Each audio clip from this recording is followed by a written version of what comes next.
सुप्रभात बच्चों, कैसे हो आप बच्चों। मैं नीरू रौतेला, आपकी हिंदी अध्यापिका, आज क्या करवाने वाली है। आज हम करने वाले हैं साहित्य का पाठ 5 कसौटी। मैंने कहा था ना, हम एक नया पाठ शुरू करेंगे व्याकरण के बाद साहित्य का। तो आज हम करेंगे पाठ 5 कसौटी। ये एक कहानी है जिसके लेखक कौन है, कन्हैया लाल मिश्र प्रभाकर। इनके बारे में जानेंगे, लेकिन उससे पहले हम जानते हैं कि ये जो कहानी हम पढ़ने वाले हैं जिसका नाम है कसौटी, उस शब्द का अर्थ क्या होता है। सुना है आपने पहले ये नाम कसौटी, सुना है? चलिए समझते हैं एक बार ये कसौटी शब्द क्या है, इसका अर्थ क्या है। हाँ, तो देखिए कसौटी का अर्थ, कसौटी शब्द का अर्थ होता है परख या जांच का मापदंड, यानी कि एक क्राइटेरिया। आपने क्राइटेरिया वर्ड सुना है ना, जब हमने आपको प्रेजेंटेशंस अभी दिए थे करने के लिए, परियोजना कार्य भी दिया था आपको, है ना। तब हमने प्रस्तुतिकरण जो प्रेजेंटेशन था उसमें हमने आपको एक क्राइटेरिया दिया था कि आपको इस कसौटी पर मापा जाएगा, है ना, जांचा जाएगा, आपकी परख की जाएगी कि आपने जो प्रस्तुतिकरण दिया है या जो परियोजना कार्य किया है वो इन आधारों पर सही है या नहीं, है ना। तो कसौटी को आप क्राइटेरिया भी कह सकते हैं, जिस पर हम किसी व्यक्ति को, किसी वस्तु को क्या करते हैं, हम उसको जांच करते हैं, उसकी परख करते हैं कि वो ठीक है या नहीं। तो कोई ऐसा मानक आधार जिससे किसी वस्तु का महत्व या मूल्य आंका जाता है, वैल्यू लगाई जाती है, ये देखा जाता है कि ये जो वस्तु है ना, ये सही है, इसका मोल है या नहीं है। तो अगर आपको किसी मनुष्य का, क्योंकि वस्तु से ज़्यादा तो मनुष्य की कीमत है या नहीं है, तो मनुष्य को अगर आपको मापना है, ठीक है, उसकी जांच करनी है, उसकी परख करनी है, तो आपका कसौटी का आधार क्या होगा। ये जो मापदंड है परख और जांच का, इसका आधार क्या होगा। आप देखेंगे कि वो जो मनुष्य है, वो जो व्यक्ति है, वो ईमानदार है या नहीं, वो सत्य प्रिय है या नहीं, है ना, सत्यवादी है या नहीं, ये देखेंगे आप, है ना। तो ये जो है ये कसौटी के मापदंड हैं, जिसके आधार पर हम किसी व्यक्ति या वस्तु को क्या करते हैं, उसकी परख करते हैं, उसको जांचते हैं। तो इस पाठ में, ये जो कसौटी पाठ है, इस पाठ में किसके बारे में बात की गई है ये समझेंगे, है ना। जब कहानी पढ़ेंगे तो किसके बारे में बात की गई है और किस आधार पर, ठीक है, किस आधार पर उसे मापने की बात की गई है, ये हम पढ़ेंगे। मगर ये तो हम जब कहानी करेंगे तभी पता चलने वाला है। पहले हम जान लेते हैं कन्हैया लाल मिश्र प्रभाकर जो है वो कौन है ना। पहली बार आप नाम सुन रहे होंगे इनका। तो जो कन्हैया लाल मिश्र प्रभाकर हैं, उनका जो जन्म है वो 1906 में हुआ, उनकी मृत्यु 1994 ईस्वी में हुई। जन्म स्थान उनका देवबंद सहारनपुर है, उत्तर प्रदेश में। पुरस्कार उनको पद्मश्री पुरस्कार से सम्मानित किया गया। और जो कार्य क्षेत्र है, किस किस फील्ड में, किस किस क्षेत्र में उन्होंने काम किया, साहित्य के क्षेत्र में तो काम किया ही है ना। अगर आप देखें तो साहित्य यानी कि लिटरेचर में काम किया, लेकिन लिटरेचर में भी, साहित्य में भी उन्होंने ज़्यादातर क्या लिखा, तो उन्होंने देखिए वो एक कथाकार थे, उन्होंने कहानियाँ लिखी। वो एक निबंधकार थे, उन्होंने बहुत से निबंध लिखे। वो एक पत्रकार भी थे, वो एक जर्नलिस्ट थे, ठीक है। लेकिन इसी के साथ साथ वो एक स्वतंत्रता सेनानी भी थे। स्वतंत्रता सेनानी शब्द तो आपने सुना है। स्वतंत्रता सेनानी कौन होते हैं। स्वतंत्रता सेनानी होते हैं वो वीर, वो बहादुर, वो महान लोग जो अपने देश की आज़ादी के लिए कुछ भी कर सकते हैं, अपने प्राणों की आहुति भी दे सकते हैं, अपना सुख चैन सब कुछ त्याग सकते हैं। हम हैं क्या स्वतंत्रता सेनानी, लगता है आपको है क्या, बताइए। देखिए 15 अगस्त आ रहा है ना। 15 अगस्त पर हमें क्या मिली थी, 15 अगस्त 1947 को हमें आज़ादी मिली थी, आप सब जानते हैं। तभी हम स्कूलों में भी बनाते हैं ना 15 अगस्त, है ना। सभी इस बात से अवगत है, ये मुझे बताने की ज़रूरत नहीं है। और ये जो आज़ादी हमें मिली है ठीक है, ये कोई आसानी से नहीं मिल गई, है ना। इसके लिए बहुत ज़्यादा संघर्ष किया बहुत सारे लोगों ने, आधों के क्या, हमें तो कुछ ही नाम पता है, न जाने कितने लोगों ने, कितने वीर बहादुर सेनानियों ने अपने प्राणों की आहुति दे दी। किसके लिए? हमारे लिए। और हम क्या कर रहे हैं? क्या कर रहे हैं हम? क्या आज आपको लगता है हम स्वतंत्र हैं? लगता है? नहीं। हम बाहरी रूप से स्वतंत्र हैं, हम कहीं आ जा सकते हैं, हम किसी को कुछ भी बोल सकते हैं, किसी के बारे में कुछ भी बोल सकते हैं ना, किसी के बारे में कुछ भी बोल दो, कोई आपको थोड़ी ना पनिशमेंट दे रहा है। हम तो स्वतंत्र भारत के निवासी हैं, नागरिक हैं, हम कुछ भी बोल सकते हैं, किसी को भी, किसी के साथ भी कुछ भी कर सकते हैं, कहीं भी आ जा सकते हैं, पूरी फ्रीडम है, पूरी स्वतंत्रता है हमें। लेकिन अपने विचारों से, अपने मन से हम आज तक स्वतंत्र नहीं हो पाए। आज भी हम दूसरों पर निर्भर हैं, है ना। जब गांधी जी ने स्वतंत्रता आंदोलन शुरू किया था, ठीक है, जब स्वतंत्रता की आंदोलन की बागडोर उन्होंने अपने हाथों में संभाली थी महात्मा गांधी ने, तो उन्होंने लोगों को समझाया था, लोगों में जागृति पैदा की थी सामूहिक उत्तरदायित्व की।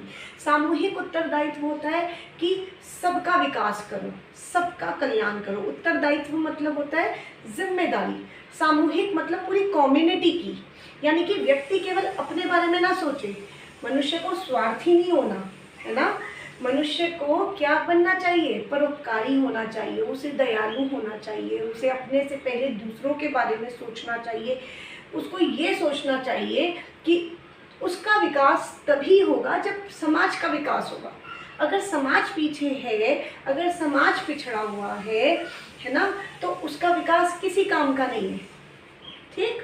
तो ये जो थी भावना, ये उस समय पे महात्मा गांधी ने सबके अंदर जागृत की। लेकिन धीरे धीरे स्वतंत्र हो गए हम, काम निकल गया हमारा, स्वतंत्र हो गए। स्वतंत्रता मिलते ही हम सब क्या हो गए? स्वार्थी। आज हम क्या करते हैं? अपने बारे में पहले सोचते हैं, दूसरों के बारे में बाद में। यही हो रहा है ना समाज में। तो इस कहानी में, ये जो कसौटी कहानी है, उसमें कन्हैया लाल मिश्र प्रभाकर जी, एक 5 वर्षीय जो बच्चा है जिसका नाम है फालू। नाम अजीब लग रहा है, फालू। वैसे उसका नाम अशोक है, ठीक है। अशोक के माध्यम से, लेकिन घर में लोग उसे प्यार से क्या बोलते हैं? फालू। उसके माध्यम से क्या कर रहे हैं? हम सबको दोबारा से जागृत कर रहे हैं, है ना, पुनः जागृत कर रहे हैं। हम कह सकते हैं हमारे अंदर वापस से ये बात डाल रहे हैं कि मनुष्य को अपने बारे में ना सोचकर समाज के हित के बारे में सोचना चाहिए। सामूहिक उत्तरदायित्व की भावना जो उसके अंदर खत्म हो चुकी है, उसको पुनः जागृत करने की आवश्यकता है। यही काम इस कहानी, कसौटी कहानी के माध्यम से कन्हैया लाल मिश्र प्रभाकर जी कर रहे हैं। ये बच्चों, शुरू करते हैं अपनी कहानी कसौटी। ये जो कहानी है, जिसका मुख्य पात्र है फालू, इसका पूरा नाम, जिसका मुख्य जो नाम है वो है अशोक, लेकिन घर वाले उसे प्यार से क्या कहते हैं? फालू। जैसे घर में सबके कोई ना कोई निकनेम होते हैं, आपका भी होगा, है ना। ऐसे ही अशोक का, जो कि 5 साल का बच्चा है, उसका घर में नाम है फालू। ये बच्चा बहुत अजीब है। अजीब क्यों है? अजीब इसलिए है क्योंकि कभी तो ये बच्चों की तरह व्यवहार करता है, हरकतें करता है, कभी ये एक बूढ़ा सलाहकार बन जाता है। बूढ़ा सलाहकार मतलब एक, जैसे बुजुर्ग लोग होते हैं, सलाह देते हैं, ये करो, ये मत करो, ये सही है, ये गलत है ना, हमें सलाह देते हैं। उसी तरह से ये फालू भी सबको सलाह देने लग जाता था। कभी ये तरुण सेवक बन जाता था। तरुण सेवक, तरुण मतलब होता है युवक, ठीक है। युवाओं की तरह इसमें भी सेवा भाव आ जाता था। ये सबकी सेवा करता था, सबके काम करने के लिए उत्साहित रहता था, क्योंकि युवाओं के अंदर जोश ज़्यादा होता है, उत्साह ज़्यादा होता है ना। तो वो सबकी मदद के लिए आगे आते हैं। तो फालू कभी तो बच्चों की तरह व्यवहार करता था, तो कभी वृद्ध, एक बूढ़ा सलाहकार बन जाता था, और कभी एक तरुण सेवक बन जाता था। इसीलिए लेखक को लगता है कि ये तो बहुत ही अजीब बालक है। ये इतना ज़्यादा उत्साहित होता था दूसरों की मदद करने के लिए कि अगर आप इसको रात को, अंधेरी रात में कभी भी आप इसके सामने अगर कहेंगे कि मेरी तबीयत थोड़ी ख़राब है, मुझे कुछ अच्छा महसूस नहीं हो रहा, तो ये आपको अनदेखा नहीं करेगा, आपकी बात को अनसुना नहीं करेगा, बल्कि ये उसी वक्त आपसे पूछेगा कि क्या मैं डॉक्टर को बुला लाऊं? हाँ, और सिर्फ पूछेगा नहीं, ये इतना निडर है, इतना साहसी है कि ये फ़ौरन सामने बंगले में जाएगा, वहाँ से डॉक्टर को बुलाकर भी ले आएगा। ठीक है, इसीलिए लेखक कहते हैं ये बहुत ही अजीब बालक है। लेखक कहते हैं कि पिछले वर्ष हम लोग मसूरी घूमने के लिए गए और हम वसंत सिनेमा के बाहर से गुजर रहे थे, वहीं पास में, वहीं सामने एक खेल घर भी था। खेल घर यानी कि प्लेग्राउंड। तो खेल का मैदान था, एक पार्क था वहाँ पर। फालू की नज़र, क्योंकि है तो बच्चा ही, सीधा खेल घर की तरफ चली जाती है, वो भी वहाँ जाना चाहता है। लेकिन तभी लेखक की नज़रें एक युवक पर जाती हैं, एक नौकर पर जाती है, जो 8 से 10 साल के बच्चों को लेकर पार्क में आया था, खेल घर में आया था। लेकिन क्योंकि बच्चे खेल घर के अंदर जाने को तैयार नहीं थे, तो वह नौकर उन्हें बार बार उत्साहित कर रहा था कि जाओ खेलो, झूले झूलो। लेकिन वो बच्चे टस से मस भी नहीं हो रहे थे, वो बच्चे हिल ही नहीं रहे थे, वो पार्क में जा ही नहीं रहे थे। तो लेखक ये देखकर हैरान रह जाते हैं कि ये बच्चे घर से खेलघर की तरफ तक आ गए, खेल घर में आ गए, लेकिन अब ये खेल क्यों नहीं रहे, जबकि इनसे छोटी उम्र के बच्चे भी खेलघर में हंसी खुशी हर्षोल्लास से खेल रहे हैं, तो ये क्यों नहीं खेल रहे?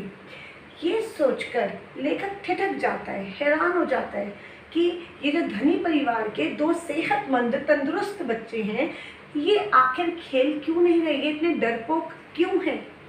तभी वो नौकर के पास जाते हैं और कहते हैं, भैया जब आप घर जाएंगे तो इनकी माँ को मेरा एक संदेश देना।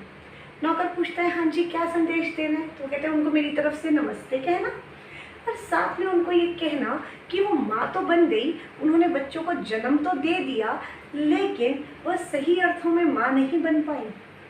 ठीक है, क्यों? अभी तक तो हमारा देश परतंत्र था, सो निभ गई, लेकिन अब हमारा देश स्वतंत्र है ना। यानी कि इस पंक्ति में लेखक ये समझाना चाहते हैं कि अब तक तो हम गुलाम थे, तो डर के अपने एक कमरे के अंदर बंद रहकर, घर के दरवाज़ों को बंद करके कायरता वाला जीवन जीकर ये समय चला गया, है ना। वो वाला समय चला गया जब हम घर की 4 दीवारी में कैद होते थे। तब तो हम गुलाम थे, लेकिन अब हम स्वतंत्र हैं, अब हमें आत्मनिर्भर बनना होगा, है ना। तो इनको ये बात, इनकी माँ को जाके मेरा ज़रूर संदेश देना। तो नौकर इस बात पे कहता है, आप ऐसे क्यों कह रहे हो? गर्म हो जाता है, गुस्सा हो जाता है। वो कहता है, आप ऐसे क्यों कह रहे हो? तो लेखक कहता है कि मैं सही कह रहा हूँ। अगर वो अच्छी माँ होती तो उनके बच्चे इतने डरपोक होते कि पार्क में जाने से भी डरते। पार्क में जाने से भला कोई बच्चा डरता है? डरते हैं आप? पार्क में जाने की तो जब मर्जी हमें आज़ादी मिल जाए।